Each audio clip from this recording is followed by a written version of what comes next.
एशियाई गेम्स में 100वां मेडल लेने वाली टीम सिमोर के गांव की लड़की ने की थी कप्तानी। कहते हैं बेटियां दो घरों का मान बढ़ाती है, मायका और ससुराल।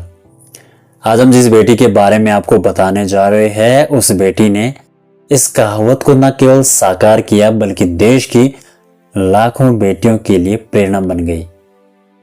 चलिए उसके गांव से सफर शुरू करते हैं। नमस्ते, मेरा नाम है जय ठाकुर और मन के रेडियो पर आप सुन रहे हैं कहानियां वही जो आपको जीना सिखा दे। पहाड़ों की पगडंडियों पर सुबह सवेरे दौड़ती एक लड़की मन में कुछ अलग करने का ठान बैठी थी। उसके पास ना तो स्पोर्ट्स शूज थे, ना ब्रांडेड किट थी, तो बस एक जिद, खुद को साबित करने की। कोई उसे नहीं जानता था, ना ही वो किसी नामचीन एकेडमी से आई थी, लेकिन उसकी आंखों में कुछ ऐसा था जो बाकी लड़कियों से अलग करता था। सपनों की चमक और जीत का जुनून। गांव आज भी सुविधाओं के लिहाज से पिछड़ा है और महज कुछ साल पहले यहाँ पहली बार बस सेवा पहुंची है। बचपन में शिक्षा के लिए उन्हें दूर दराज के स्कूलों तक पैदल जाना पड़ता था। शुरुआत कठिन थी। खेल के प्रति समर्पण इतना प्रबल था कि सुबह की सर्दी हो या दोपहर की चिलचिलाती धूप, वह हर अभ्यास सत्र में खुद को पहले से बेहतर बनाने में जुटी रहती थी। उसका शरीर थकता जरूर था, पर उसकी आत्मा कभी झुकी नहीं। बचपन से ही कठिनाइयां उसकी साथी रही। शिक्षा की कमी, संसाधनों की तंगी और सामाजिक सीमाएं, लेकिन उन्हीं सीमाओं ने उसे ढालने का काम किया। 9वीं कक्षा में जब पहली बार उसे स्कूल में कबड्डी खेलने का मौका मिला, तब उसके घर वालों को यह तक नहीं पता था कि कबड्डी में भी भविष्य हो सकता है। लेकिन उस लड़की ने न केवल गांव के लिए बल्कि पूरे देश के लिए एक ऐसा सपना देखा जो देश का हर नागरिक देख रहा था। देश का ध्वज ऊंचा करने का, जो आज साकार भी हो चुका है। 2007 में जब उसने पहली बार राष्ट्रीय प्रतियोगिता में भाग लिया, तब शायद ही किसी ने कल्पना की होगी कि यही लड़की एक दिन अंतर्राष्ट्रीय स्तर पर देश की नुमाइंदगी करेगी।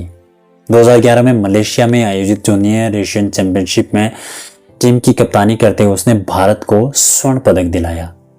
इसके बाद इंडोनेशिया में हुए 2018 के एशियन गेम्स में भारत को रजत और 2019 के साउथ एशियन गेम में स्वर्ण पदक दिलाने में भी उसने निर्णायक भूमिका निभाई। 2023 में उसे भारतीय महिला कबड्डी टीम की कमान सौंपी गई। उसी वर्ष हुए एशियन गेम्स में उसकी अगुवाई में भारत ने गोल्ड मेडल जीता और संयोग से वह देश के लिए 100वां पदक था।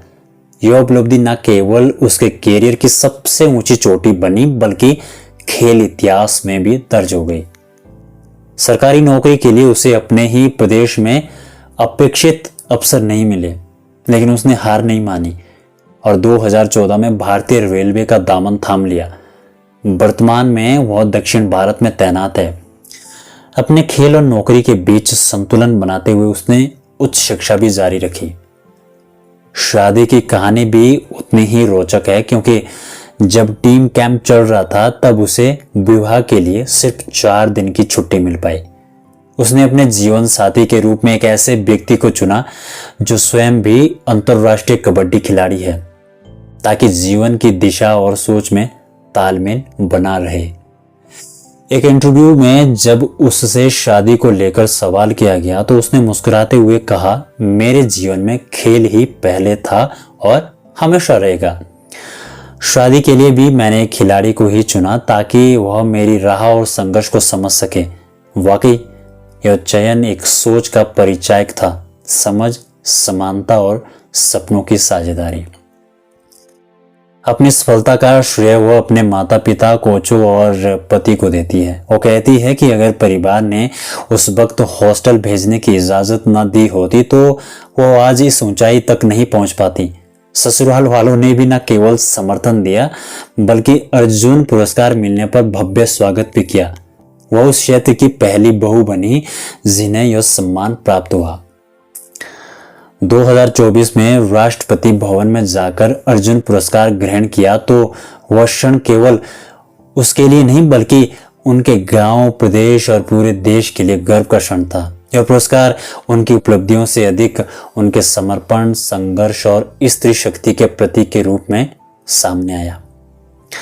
अपने अनुभव के आधार पर वो कहती है कि हिमालय क्षेत्रों में प्रतिभा की कोई कमी नहीं है, लेकिन राज्य स्तर पर खेल नीति में सुधार की सख्त आवश्यकता है। वो चाहती है कि सरकार खिलाड़ियों को उचित मंच, सम्मान और प्रोत्साहन दे, ताकि भविष्य में और भी बेटियां सीमाओं को लांघकर आकाश छू सके। ये है अंतर्राष्ट्रीय महिला कबड्डी खिलाड़ी रितु नेगी। 23 मई 1992 को सिरमौर के गिरिपार क्षेत्र के शरोग गांव में जन्म हुआ। एक साधारण किसान परिवार में जन्मी रितु ने 9वीं कक्षा से कबड्डी खेलना शुरू किया। एशियन गेम्स 2023 में भारत को गोल्ड मेडल दिलाया और वह भारत का 100वां पदक भी था। इसके लिए 2024 में उन्हें अर्जुन पुरस्कार से नवाजा गया। रितु फिलहाल भारतीय रेलवे में सेवारत है। देश के प्रसिद्ध कबड्डी खिलाड़ी रोहित गुलिया से विवाह किया है। वह हिमाचल की पहली महिला है जिन्हें कबड्डी में अर्जुन अवार्ड मिला है। पिता भवन सिंह नेगी है, जो शिक्षा विभाग से पीटी शिक्षक के पद से सेवानिवृत्त हो चुके हैं, और माता गृहिणी है। आप सुन रहे थे कहानियां वही जो आपको जीना सिखा दे। जल्दी मिलेंगे एक और नई कहानी के साथ। तब तक आप यूं ही हंसते रहो, मुस्कुराते रहो, मस्त रहो, बिंदास रहो और सुनते रहिए मन का रेडियो।